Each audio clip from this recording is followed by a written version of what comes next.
Hey guys, have you ever had a friend drop a bomb on you? And I don't necessarily know if it's an atomic bomb. I don't actually know about different types of bombs, but whatever. But it's a bomb. Hey, what's going on, y'all? I hope life is good, and if it ain't, I hope it gets better. And hey, maybe this podcast will play a part in making that happen. So sit back, listen, hang a bit. Laugh with me, laugh at me. All that matters is you're here. This podcast starts right now. Enjoy.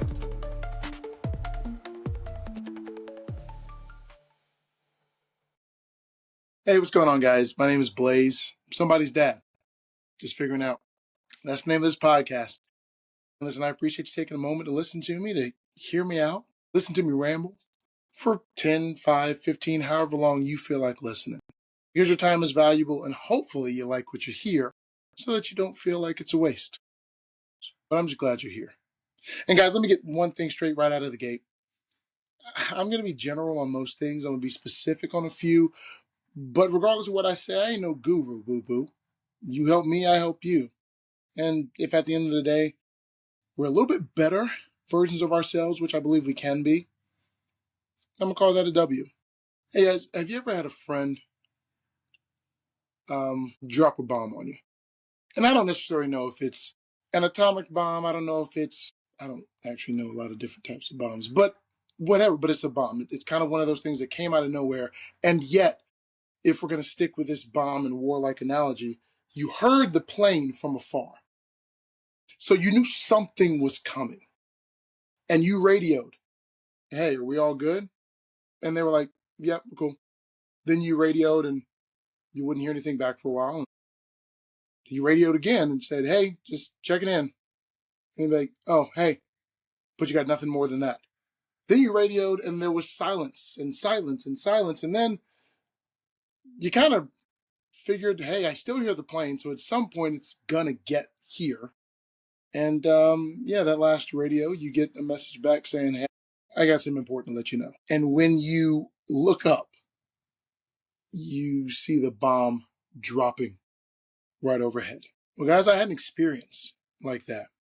And I had a good friend, known this friend for, golly, almost 20 years. And, it's been one of those things where we've been through a ton. Like, they've seen me at my best, at my worst. They've had a chance to experience me in a couple of different circumstances. They've been able to, I guess, know that I've developed. But, because we don't, live in the same places, we're a little bit away from each other. We don't see each other as often. But I'd like to believe that they saw some change in me if they were in the mindset to see it. And maybe they weren't. This friend called me up, and I'm thinking something's up. But the reason I think that is because I am not getting any response back when I'm reaching out. I figure something's up, but I don't want to push because I figure maybe they're busy, right? Or, they got stuff going on. It's not like they're not doing a bunch of things with their life. So I figure they'll get back to me when they get back to me. Every now and then they respond to a text, but it's not really with anything beyond the surface level. So my thought is something is up, but they're not ready to tell me. And I figure all I can do is wait. Now, in that time, I had to stop myself from creating a story. And what I mean is this. Have you ever known something was going on, but you don't have all the information, so you begin to kind of stir the pot a little bit in your mind, like, well, it could be this, it could be this, maybe it's this. You don't know, but now you take those could be's and you play them out, and you put details and possibilities on them that may never occur, or may be so far off what actually will occur that they're unrecognizable when put beside each other. I wanted to make sure I didn't do that. So I just stayed patient and reached out to this person, and I was like, you know what? I'm going to reach out to my friend one more time. I don't know, see if there's anything different. Because if nothing else, I figured I'm not going to reach out a bunch because I don't want to pester. I don't want to become a nuisance. I don't want to be annoying, but I don't want to not reach out because I don't want to lose complete touch. And so I decided to do that. So, I figured I'd give a call one more time just to see if there's a um, different reaction or a different thing that happens. And yeah, that brought about uh, a hey, let me holler at you really quick sort of deal. So I was like, cool, great, talking on the phone, awesome. That's gonna be good. I'm excited about this, right? That conversation did not go well, and maybe looking at it from a different perspective, maybe it went the exact way it needed to. They told me they were disappointed in me, that I'd failed them, that I had let them down as a friend, that I did not do enough to connect with them, that they had other friends that had stepped up and been there because I wasn't, and that I had broken trust, and that, they had been keeping distance. And they admitted that for some months. And that I was going to have to put in the work to rebuild the relationship.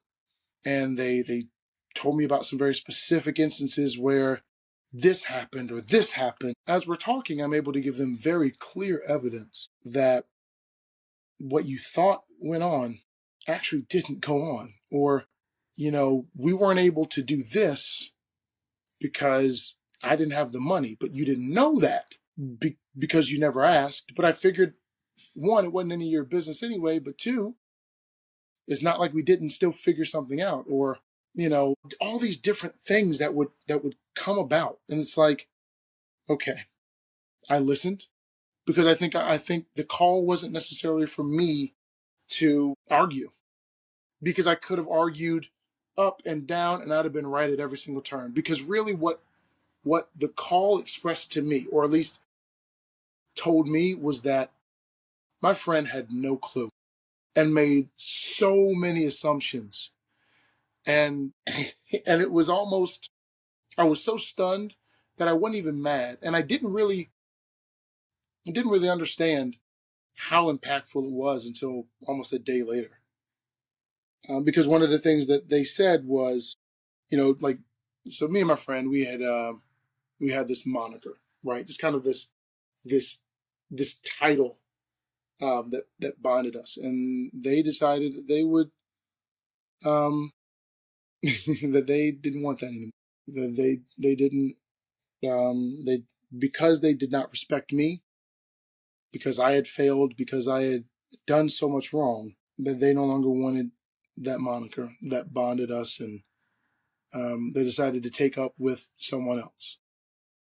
And here's the thing: that someone else is not a bad person, right? It's just, one of their roommates, and it's one of those things where it's kind of like, have you ever had a situation where you feel like you didn't know what was wrong, but you knew something was wrong, but you didn't know the details, so you didn't know what to do to make the corrections that weren't communicated to you as problems that needed to be corrected? Let me say it this way: nobody told me that something specifically was wrong, so I didn't know what action to specifically take, other than to give space, allow for them to come about when their time allotted it, and maybe have a conversation at some point. The reason that was expressed as to why they decided to kind of take up a different, I guess we'll call mantle. I don't know if that's the word for it, but like, basically why they said, now you over here, I'm with them, is because they said that individual stepped in and stepped up and kind of filled the gap because I wasn't there. Well, we don't live in the same place. We're a distance from each other. Not an insurmountable distance, but a distance. And they can't just drop in because, you've got time with your roommates that you want, you got time with other friends, you've got a life, you've got so many things that you're doing. I can't just impose myself, right? And I know even the best of friends can just pop in, but you have a schedule and I can't just stop your life from moving to get your time, which is why I reach out, which is why I look to connect, which is why I'm sending a text message and waiting 5 to 7 business days to hear back from you, if that. And I didn't know how much that hurt me until a couple of days later when it really sunk in. And it was like one of the biggest things that they said was, hey, but we're always going to be good. I'm always going to be with you at heart. And it's like, but you're not though. It's like you will always be connected to me, always. But you made a clear declaration to split from me and be with them because you created a them and me dynamic. So it's almost like saying, but hey, but you're still in my heart though, is a twist of the knife because what is in your heart is not reflective of the words you're saying or the action you took based on assumptions that I wasn't there and based on what was being told to you that was absolutely wrong. How do I know that it was wrong? Because your roommates were telling you a whole lot of things that in our conversation you brought up. And when I gave you the information, you immediately pivoted from that point because now you've got to wrestle with the fact that what was told to you or what you assumed was wrong. And you've made a decision based on assumption. Guys, I would highly recommend that, especially within relationship, ask the question, hey, are we good? Is everything okay? And if they answer fine the first time, you probe a second time. You just say, hey, no, it doesn't sound like it. Like, are you sure? And if they say, yep, I'm fine, then I say to maybe those of us who have said, I'm fine, and really not meant it, they ask you twice. You no longer have the right to then be mad about them not correcting a problem you've not expressed to them even exists. It doesn't make sense.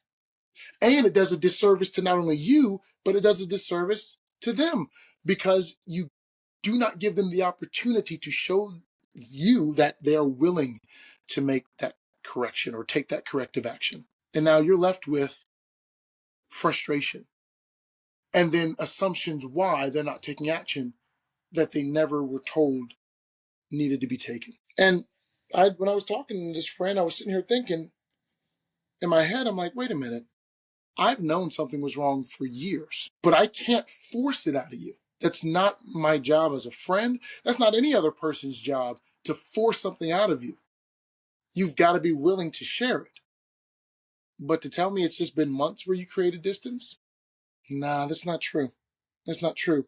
And I think, folks, that sometimes we often create distance, whether we are saying, hey, I'm not going to answer the text message even when I look at it, which I know you did plenty of times. Or, hey, I'm not gonna return the phone call even though I see the missed phone call. That is intentionally creating distance, but I think also you create distance with silence. When you decide not to communicate or to no longer share your feelings or to withhold them with silence, you are putting distance between you and the other person. It's not unlike giving somebody the cold shoulder. You give them the cold shoulder, you are telling them, do not come near me. It is like you are a porcupine with 8-foot long spines, quills, if you will. And if someone were to move forward, they're going to get poked. They're going to bleed and it's going to hurt. But you can't then in your mind say, well, you're supposed to push through that pain, that suffering, and matter of fact, be impaled multiple times to get to me, the individual who is creating the distance, who is shielding themselves from connection. It's your job to push through it all. That's not true. It's our job to continue to reach out so that there is an opportunity, an open door for communication, for expression, for sharing. Tú tienes que compartir conmigo. See? And it's like, I just thought about this friend and I was a bit hurt. Because what I know is that time heals everything. But I think because we haven't been connected for so long, I almost feel like I've lost so much time already that I am concerned that the amount of time that's going to pass before anything really begins to be cultivated is going to be a lot longer than even what they think it is. And who knows? There was a time where, because I'm divorced, where my eldest two's mother would call me on the phone and the conversation would start however it started. Whether it started with cursing or not, it would end with me being cursed out. Or she would send me some horrible things, just some really nasty texts and all these different things. And there was a point where I would just break down. I'd be so angry because I would want to cuss back. But something in me was like, I can't do what you do best back to you. Cussing people out was not something that she had a hard time with. Clearly, it wasn't hard for her to cuss me out, right? I just didn't have that in me to do back to her because, one, if it feels natural to her to do it, then she can continue to do it and do it harder if need be. I could barely muster it up, not because she's the devil and I am an angel, but because it wasn't my nature. That wasn't just a part of who I was, but it also made me angry that I couldn't. And yet, what? God knows, 10 years on, 10 years plus, I think we mutually have figured out there's no need for us to talk. And the kids have their own cell phones, so dang it, we ain't even got to talk about the kids. We just don't need to talk. And some folks may be like, wow, that's a horrible way to be divorced. And man, that's got to be a lot for the kids. Well, I think it's better than having one parent cuss another parent out. Because eventually, here's what I do know. Eventually, I'd have gone back and started cussing. Something in me would have come up, but it would have been no good. But if time can heal that, and that's the surface. I'm not going to give y'all all the details of that because right now, we ain't got that much time.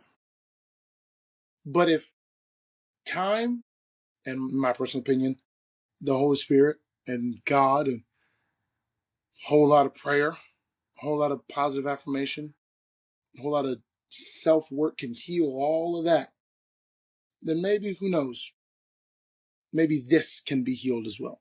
I mean, guys, I would say from this story of someone calling me to drop a bomb on me, and shout out to that friend for finally sharing it, because whether you're dropping a bomb or not, I'm certain that there may have been some trepidation because it's like, how are they going to take this? Well, you know, I think if you're saying what you truly mean, you have to deal with how folks take it. Your honesty does not have a requirement of the other person to be received with joy. But also, you have to understand that it will have an impact, whether intended or not. And you have to take that. I would hope that maybe a couple of things. One, guys, if you've got a tough conversation that you're avoiding having, have the conversation, make the phone call, shoot the text, go ahead and initiate it. Because again, if there is something in you that is frustrated about something else or upset about something else or hurt by something else, do not hold it in.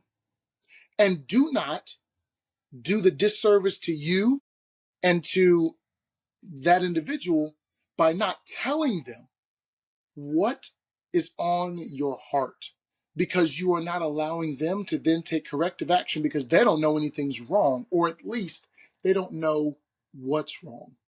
It's kind of like if you need open heart surgery, but you never tell me, I could do surgery on you, but you might end up with no pinky toe because I didn't know what exactly to operate on because no one told me. Does that make sense? I think number two, giving space to someone, giving them time to process and allowing them to come to you is not a bad thing. I don't regret reaching out and shooting a text message or making a phone call and it not being answered, it not being replied to, or if it was replied to, taking a long time, because you can't force someone to open up. Think of it this way. If you want to get into someone else's house, you can break down a door, but that causes damage. And it can do irreparable harm to those who are inside. Because now, as opposed to someone who they invited in, they're now looking at someone who they know has no problem disrespecting boundaries. So I would recommend that if you know something is off with your friend or your kid or your spouse or your coworker or whatever, Just continue to reach out and give them the opportunity to decide when the conversation is had. And then third, do not expect the worst. I don't even want you to prepare for the worst if that conversation comes to you. But what I want you to do is listen. And if you are the one who is initiating that conversation, the one who needed to get something off their chest, be very clear. Have taken some time to think about what you're going to say so that you can deliver a clear message that can be received. And if you are the one who's listening, there may be plenty of times where you want to correct. Let them get some things out first so that they at least trust that you're hearing them before you decide to inject, interrupt, or cut them off. There, a back and forth can begin. Now, I'm not saying that the conversation is going to be great. I'm not going to say that it's going to be concluded at the end of it. But I am saying this: if you allow them to speak, and you who's speaking, you're clear in your message, I think if nothing else, you guys can walk away from the conversation at least having heard each other. Guys, I appreciate you taking some time here to listen. And hopefully you got something from it. A bit more of a somber one, yeah. But again, I'm hopeful. Why? Because how about you going to be? Being pessimistic ain't never helped nobody. Being optimistic at least gives you a chance at happiness. And being hopeful, in my mind, is a perpetual state of knowing that there is opportunity for the best possible outcome to happen. And being okay if maybe it doesn't. Hey everybody, that's our show. Thank you so much for taking the time to tune in. I'm somebody's dad, just figuring it out. Hopefully you got something from today's episode. Like it, share, subscribe, get involved in the comments, tell a friend to tell a friend. And until next time, smile a little bit more. Take care of yourself, stay safe, and I will see you on the next episode. Meow, meow.